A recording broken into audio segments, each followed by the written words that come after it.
Bonjour à tous.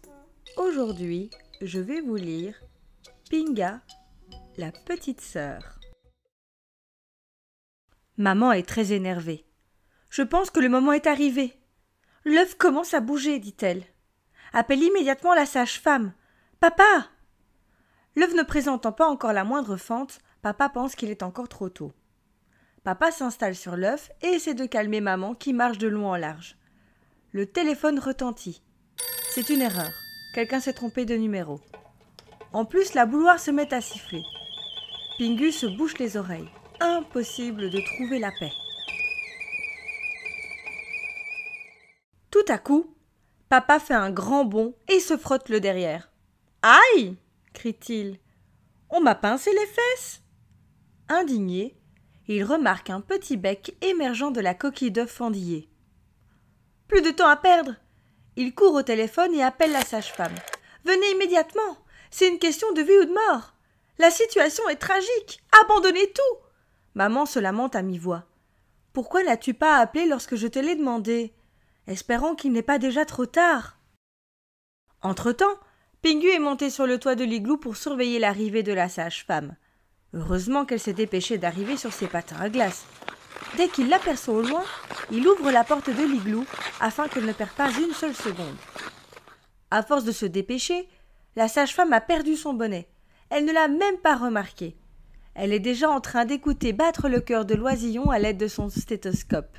« Voici votre bonnet, ou n'en avez-vous pas besoin au travail ?» dit Pingu d'un air important en brandissant le bonnet en l'air. Mais personne ne l'écoute. Pingu repose la question en élevant la voix. « Psst !» dit maman en le mettant en garde. « Ne fais pas tant de bruit. Lorsque les adultes sont occupés à des tâches importantes, les petits pingouins doivent rester tranquilles. » Déçu, Pingu s'assied par terre. « Viens, ne dis pas un mot et tu pourras te mettre à côté de moi, » dit maman à Pingu. À présent, la sage-femme tapote prudemment, à l'aide d'une petite cuillère, la coquille d'œuf, afin de permettre au nouveau-né de sortir plus facilement. Il se passera encore un moment avant qu'il ne soit entièrement éclos, dit-elle. Le moment est enfin arrivé. Pinga, la petite sœur, gigote gaiement sur un coussin douillet et babille gentiment. À peine la sage-femme a-t-elle fini sa toilette que Pinga fait déjà ses premiers besoins.